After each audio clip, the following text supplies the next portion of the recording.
इतकं मोठं आहे आणि यांच्या ऍक्टिव्हिटीज पण एवढ्या सगळ्या आहेत की आमच्याकडे 3 स्थानिक संस्था आहेत. एक कुळगाव बदलापूर आहे, एक डोंबिवली आहे आणि एक कल्याण आहे.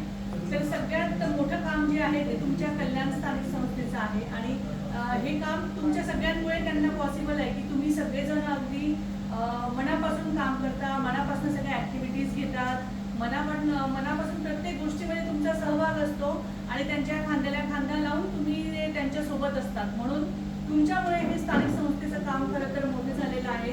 त्यासाठी तुमच्या सर्वांचं अगदी मनपूर्वक मी आभार पण मानेल आणि इथून पुढे असं कार्य तुम्ही करत राहा यासाठी तुम्हाला मी शुभेच्छा पण देईन.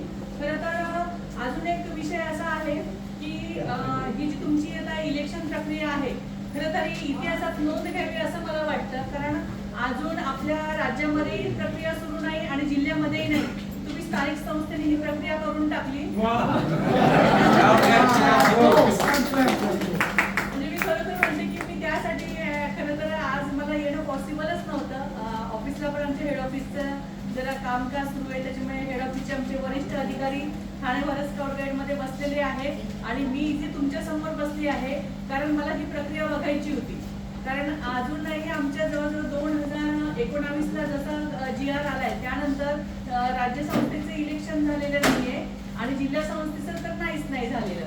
तर आमचं याच्यावरनं बऱ्याच वेळेस मी सर्वेसरांना वाटतं की सर तुम्ही इलेक्शन घेऊच शकत नाही. तर असं बऱ्याच वेळेस आमची चर्चा झालेली या इलेक्शनवरती. पण तरी त्यांनी इलेक्शन घेतलं म्हणजे सरांची खरंच इतिहासात नोंद घेते सर मी तुमची. आणि खरं तर इलेक्शन म्हणजे काय हे एक खरं तर आपण सगळे अगदी सर्वखाली वागणारे आहोत. आपल्यामध्ये काय म्हणतो आपण इलेक्शन म्हणजे काही दुजाभाव नाही किंवा हे नाही. जसं आपल्याला पंडित सरांनी सांगितलं की निंदकाचे घर असावे शेजारी, तसं ते आपल्या शेजारी निंदक असायलाच हवे. त्याच्याशिवाय आपली प्रगती होणं शक्य नाहीये. हे म्हणजे त्यांचं बोलणं अतिशय खरं आहे आणि सगळ्यांना पटणारं आहे. त्यामुळे आजची आपली प्रक्रिया अतिशय खेळीमेळीच्या वातावरणात पार पडलेली आहे आणि आता काय जो निकाल होईल तो आपण सगळ्यांच्या समोर बघणारच आहोत. पण पंडित सरांनी सांगितल्याप्रमाणे दोन्ही उमेदवार आज तुम्ही जिंकलेले आहात आणि दोघांचंही मी अगदी ठाणे भारत स्काउट गाईडकडनं मनपूर्वक स्वागत करते दोन्ही उमेदवारांचं आणि मी माझे 2 शब्द संपवते.